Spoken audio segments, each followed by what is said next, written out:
En alguna ocasión nos hemos preguntado, ¿qué es el amparo? Muy buenas tardes. Les habla el maestro Irving Fuentes Fuentes, estudiante del Centro de Estudios Universitarios del Sur y Sureste. Me encuentro cursando el segundo cuatrimestre de la maestría en Derecho Constitucional y Amparo, con formación en Derechos Humanos. En esta ocasión vengo exponiendo el tema generalidades, así como los subtemas, ¿qué es el amparo? Nueva dimensión y extensión de los derechos humanos, elementos relevantes de la nueva ley de amparo, cómo funciona el amparo en general, en contra de qué se puede interponer el amparo, quién puede interponer un amparo, cuál es el efecto resultado de una sentencia del amparo y la jurisprudencia. Esto equivalente a la unidad número 3, denominado generalidades, como ya se dijo anteriormente, relativo a la materia de juicio de amparo. A modo de introducción, puedo decir que la nueva ley de amparo vino a cambiar el paradigma constitucional mexicano. Este tiene su origen en la Corte Interamericana de Derechos Humanos, a resolver el famoso caso Radilla Pacheco contra México, es decir, el expediente Varios 912-2010, pues en la resolución de dicho asunto se estableció en su sentencia la obligación del Estado mexicano de implementar en su normatividad interna los derechos humanos al nivel de los estándares de la Comisión Internacional Interamericana de los Derechos Humanos y la obligación de los poderes judiciales de aplicar el control de convencionalidad, lo cual tiene una gran trascendencia, pues actualmente México ha suscrito alrededor de 210 tratados internacionales en los cuales se reconocen diversos derechos humanos. Es debido a lo anteriormente expuesto que el viernes 10 de junio de 2011 se publicó en el Diario Oficial de la Federación el decreto mediante el cual se modificó la denominación del capítulo primero de la Constitución Política de los Estados Unidos Mexicanos y mediante el cual también se reformaron los artículos primero, tercero, 11, 15, 18, 29, 33, 89, 97, 102 y 105 constitucionales. Ahora bien, comencemos con el primer tema. ¿Qué es el amparo? Bueno, el amparo es una de las herramientas jurídicas más utilizadas en México. ¿Por qué? Porque el juicio de amparo le permite a todas las personas de nuestro territorio nacional defenderse, de manera pacífica, claro, de los actos de la autoridad pública que violen sus derechos humanos. Esos actos pueden provenir de policías, agentes del Ministerio Público, regidores e incluso hasta de los actos de los mismos jueces. El 2 de abril de 2013 entró en vigor una nueva ley de amparo en México, pero, como sabes, el amparo no es nuevo en nuestro país. De hecho, existe a nivel federal desde la Constitución de 1857. El amparo es un medio de defensa que las personas tenemos para proteger ante los tribunales los derechos que reconoce nuestra Constitución cuando consideramos que una autoridad los está violentando. Como siguiente tema, el 3.2. Nueva dimensión y extensión de los derechos humanos. Desde la reforma en materia de derechos humanos a la Constitución realizada en el año de 2011, se amplían los derechos de las personas que se encuentran en México, siendo la Constitución la ley suprema de nuestro país. Todas las leyes y normas generales deben ser acordes a ella, lo que se le denomina principio de supremacía constitucional, ya que ella establece los principios de convivencia y organización de toda nuestra sociedad.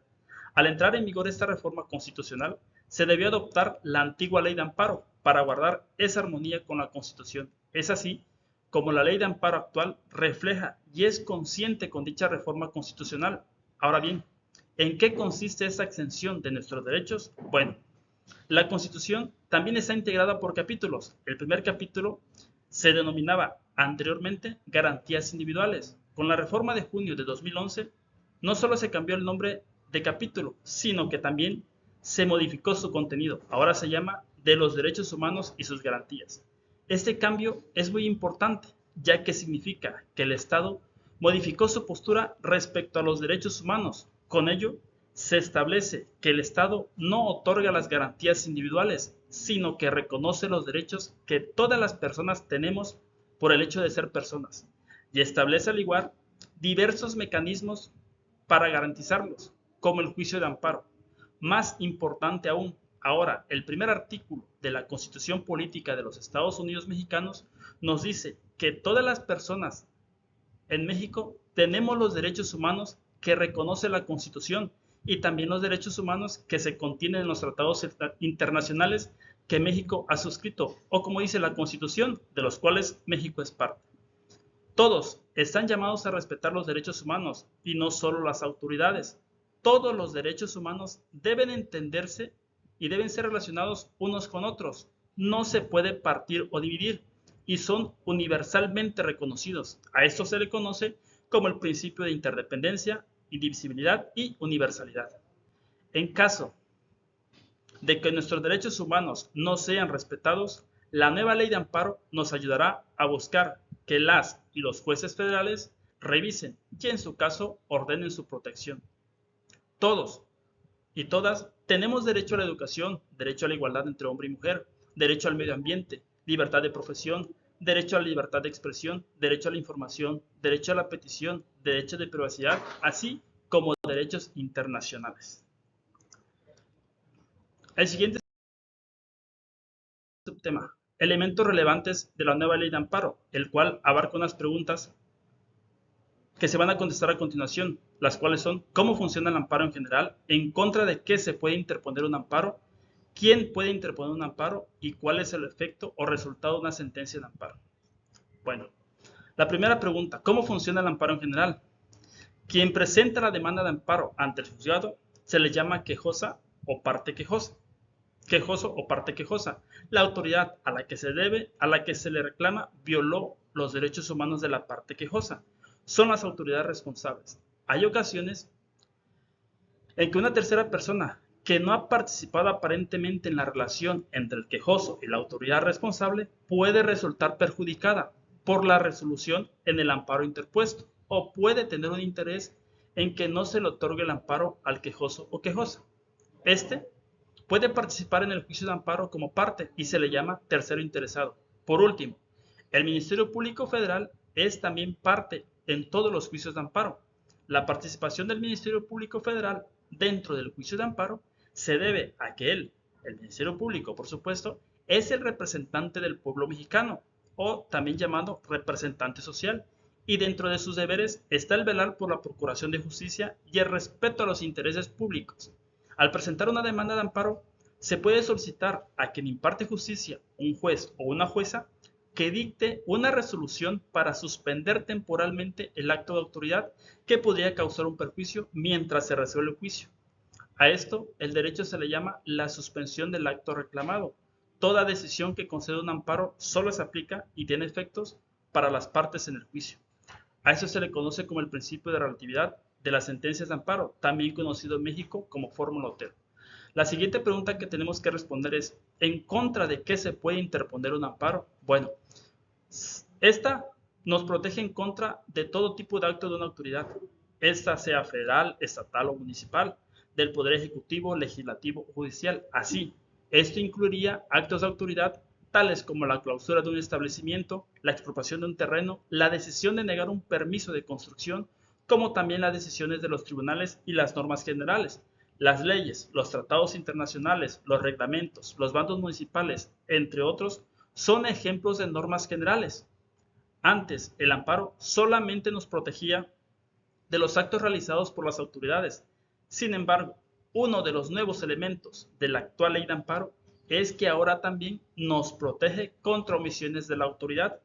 El amparo se puede interponer contra actos de autoridad, actos de omisiones de una autoridad, normas generales, tratados, leyes federales, estatales, bandos municipales, decretos, normas judiciales, etc. Y cuando consideramos que fue violado nuestro derecho humano. La siguiente pregunta a responder nos dice: ¿quién puede interponer un amparo? Anteriormente, para tener la facultad de presentar una demanda de amparo y proceder a juicio, se tenía que demostrar que el acto de autoridad afectaba o violaba un derecho subjetivo de la parte quejosa. A esto, la jurisprudencia o decisiones obligatorias del Poder Judicial se le llama interés jurídico. Para contar con un interés jurídico, se requiere que el derecho esté establecido en una ley. Además, se requiere que la persona que se considera afectada por un acto de autoridad sea titular de ese derecho, tenga la facultad de exigir se respete ese derecho y exista la obligación correspondiente por parte de una autoridad de responder a esa exigencia. Ahora, se incluye también la posibilidad de presentar una demanda de amparo cuando se tiene un tipo de interés que es por decirlo de cierta forma, un interés intermedio entre el interés jurídico y el interés simple. A este tipo de interés se le conoce como interés legítimo. Para tener un interés legítimo, se requiere que el acto, norma u omisión que se alega se viola en un derecho humano produzca una afectación real y actual en la esfera jurídica de la persona demandante de amparo, por la situación especial en que éste se encuentra en el orden jurídico. El interés legítimo también puede ser colectivo, en el sentido de que un grupo de personas, una comunidad determinada, podría encontrarse en una situación especial en el orden jurídico y en donde el amparo pueda resultar en un beneficio jurídico a favor de esa colectividad. O recordar también el requisito de que el acto u omisión o norma general que se combate pueda afectar la esfera jurídica de la colectividad entendida en sentido amplio, es decir, con consecuencias económicas, de salud, de protección, del medio ambiente, de bienestar, entre otros. La siguiente pregunta, ¿cuál es el efecto o resultado de una sentencia de amparo? Bueno, el tribunal que resuelve el amparo tiene que decidir tiene que decidir en última instancia si protege o no a quien lo ha solicitado. Resolverá si el acto, omisión o norma se combate en el amparo o viola sus derechos humanos. El tribunal extenderá si la protección de la justicia federal y la autoridad demandada debe cumplir con esa resolución. La autoridad cuenta con 3 días después de recibir la sentencia para ello. Puede haber razones por las que se aplace ese tiempo y el tribunal resolverá si justifica excepcionalmente una extensión. Si la violación es resultado de un acto de autoridad, entonces el propósito de la protección o amparo es restaurar o volver las cosas a la situación en las que se encontraban antes del acto, en toda la extensión de lo posible. Las sentencias en los juicios de amparo, en principio, solo tienen efectos para quien presenta el amparo. La reforma constitucional de 2011 y ahora la nueva ley de amparo introduce una excepción, por así decirlo, al principio, de que el amparo solo tiene efecto en cuanto a la persona que lo demanda y gana. A esto se le llama Declaratoria General de Inconstitucionalidad cuando la Suprema Corte, en pleno o en sala, resuelva 2 casos de amparo consecutivos en la que determine que una norma general es inconstitucional, le avisará al órgano que la emitió. Pasando al siguiente tema, la jurisprudencia. Bueno, esto es lo resuelto en amparo por ciertos tribunales, y eso se puede convertir en obligatorio para los tribunales que se encuentren jerárquicamente abajo, por decirlo de cierta forma, del tribunal que las emitió. Los órganos que pueden generar jurisprudencia son la Suprema Corte de Justicia en pleno y en sus 2 salas, los plenos de circuito y los tribunales colegiados de circuito. La Suprema Corte de Justicia es el órgano máximo del Poder Judicial Federal, no hay que olvidarlo. Si el Pleno de la Suprema Corte genera jurisprudencia, esta es obligatoria para sus salas y para todos los demás tribunales, incluidos los tribunales militares, administrativos, laborales y también para todos los tribunales de los estados o locales. Si una sala de la Suprema Corte genera jurisprudencia, esta es obligatoria para todos los tribunales, excepto la otra sala y el Pleno. La jurisprudencia de los plenos de circuito es obligatoria para todos los tribunales que se encuentren dentro del circuito de este pleno. Es decir, los colegiados de circuito, tribunales federales, militares, administrativos del trabajo y de los estados. No lo será, por supuesto, para los otros plenos y mucho menos para la Suprema Corte de Justicia de la Nación. La de los tribunales colegiados lo será para todos los tribunales jerárquicamente inferiores en ese circuito. No lo serán ni sus partes, los otros tribunales colegiados de circuito, ni para los superiores, como los plenos y la Suprema Corte. Existen diversas formas en que se puede generar jurisprudencia. La nueva ley de amparo establece 3 de estas formas. La primera de ellas es cuando el pleno o las salas de la Suprema Corte, los plenos de circuito o los tribunales colegiados de circuito resuelven 5 casos consecutivos en un mismo sentido en amparo. A eso se le conoce como jurisprudencia por reiteración. La segunda de ella es cuando se generan tesis contradictorias entre las salas de la Suprema Corte o los demás tribunales de la misma jerarquía que pueden llegar a generar jurisprudencia. Así, el Pleno de la Suprema Corte puede resolver una contradicción entre una resolución y una sala de la Suprema Corte en un sentido y la otra sala en otro sentido. El Pleno de la Suprema Corte o sus salas, según la materia, pueden resolver contradicciones entre plenos de circuito o entre tribunales colegiados de circuito de distintos circuitos. Los plenos de circuito pueden resolver contradicciones entre tribunales de circuito dentro de su mismo circuito. A eso se le conoce como jurisprudencia por contradicción.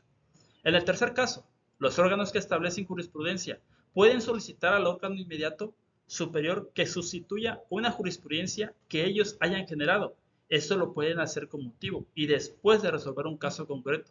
A eso se le conoce como jurisprudencia por sustitución.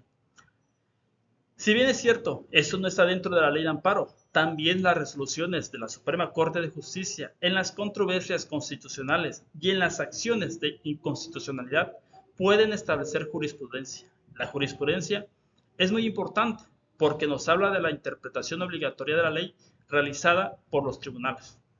A modo de conclusión, puedo decir que el amparo es un medio o herramienta de defensa que tenemos disponible para pedir que los tribunales federales revisen y, en su caso, garanticen la protección de nuestros derechos humanos cuando estos se vean violentados o amenazados por los actos, omisiones y normas generales de una autoridad, así como en ciertos casos por actos de particulares que lleven a cabo actos equiparables a los de una autoridad.